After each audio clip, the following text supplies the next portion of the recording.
Salut, j'espère que vous allez bien, bienvenue dans cette première vidéo longue YouTube. Pour cette première vidéo, je voulais vous partager une étude super intéressante de l'université de Stanford sur le mindset.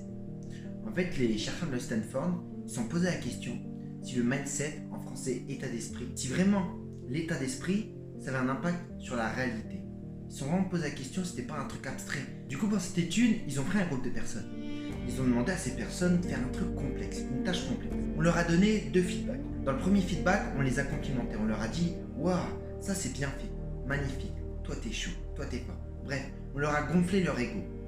Dans le deuxième feedback, on les a critiqués. On leur a dit « C'est pas ouf, tu pourrais t'améliorer, ça pourrait être mieux. » Bref, on leur a fait une critique constructive. Et pendant qu'on leur disait ça, les chercheurs ont scanné leur cerveau et ils se sont rendus compte, selon les personnes, qu'ils n'ont pas activé les mêmes zones dans le cerveau. C'est-à-dire que la majorité, lorsqu'on leur a fait une critique, ils ont activé l'amygdale. C'est-à-dire l'amygdale, en fait, elle a la fonction de la survie, du danger. Imagine, tu te balades tranquille dans la rue, et là, t'as un ours devant toi. En fait, l'amygdale, elle est là pour la survie, pour le danger. C'est-à-dire que là, au lieu de rester figé comme ça, l'amygdale, elle est là pour ramener plein d'oxygène dans ton corps pour que tu puisses t'enfuir vite, avant qu'il te mange le nounours. Et ils se sont rendus compte que l'autre groupe de personnes, qui était la minorité, ils ont activé le lobe préfrontal. Le lobe préfrontal, il est là, devant le cerveau. Et lui, en fait, sa fonction, c'est la vision long terme. C'est l'empathie, de pouvoir regarder dans les yeux d'un autre. Le lobe préfrontal, il a aussi la capacité de réguler les émotions. C'est-à-dire qu'il est là pour te dire que le nounours, il est pas là.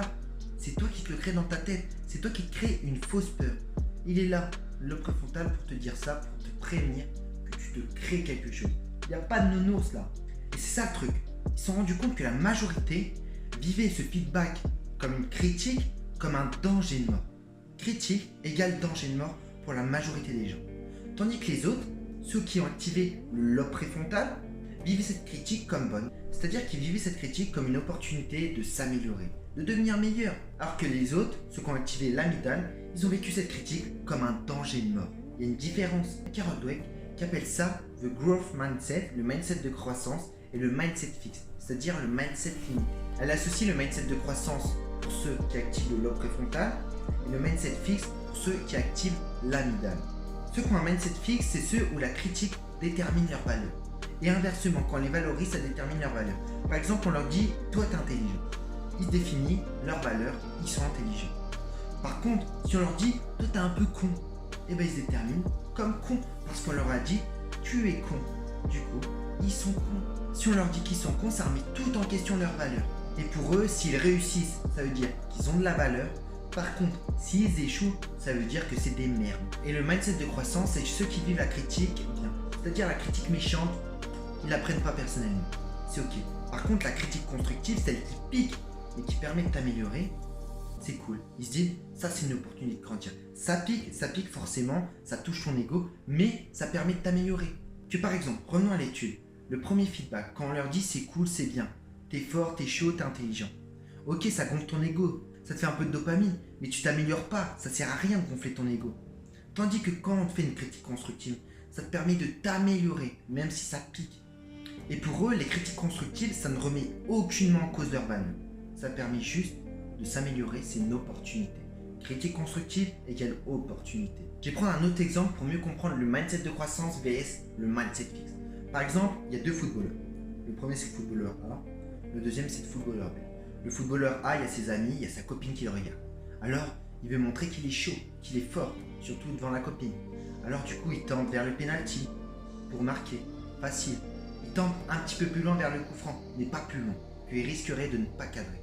Faut qu'il prouve qu'il est fort devant la copine et devant les copains. Le footballeur A, il choisit juste les petits shoots d'intérieur de dopamine pour montrer aux autres qu'il est fort, pour gonfler son ego. Le footballeur B, lui, il n'y a personne qui le regarde. Lui, il tente de partout. Il tente au péno, il tente au coup franc, il tente au corner le fou, il tente d'hyper long, il rate beaucoup. Mais il s'améliore encore et encore.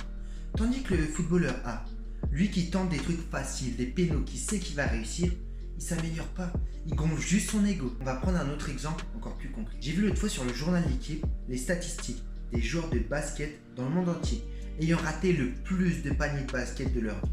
Et devine quoi, dans le top 5, il y a Michael Jordan, Kobe Bryant, LeBron James. et on regarde les statistiques de ceux ayant réussi le plus de paniers au monde, dans le top 5, il y a Kobe Bryant, Michael Jordan, LeBron James. C'est ouf de comprendre ça, qu'on se rend compte que ceux qui ont le plus raté sont ceux aussi qui ont le plus réussi. Donc tu as deux choix, le mindset fixe, le mindset de croissance. Tu fais ton choix. Mais pour avoir le mindset de croissance, il ne faut pas se concentrer sur le fait de prouver aux autres que tu as de la valeur, que tu es chaud. Tu dois être concentré sur le fait de t'améliorer. Et revenons à l'étude de Stanford. Ils se sont rendus compte que la minorité qui a activé le lobe préfrontal étaient ceux qui avaient le plus d'argent, les meilleures relations et qui étaient le plus épanouis. Maintenant, à chaque fois que tu seras critiqué, tu feras face à l'échec, que ce sera inconfortable. Respire et dis-toi, ok, ça fait partie du game. Tu viens de commencer. Tu te rapproches de ton rêve et c'est ok. On n'est pas là pour la facilité.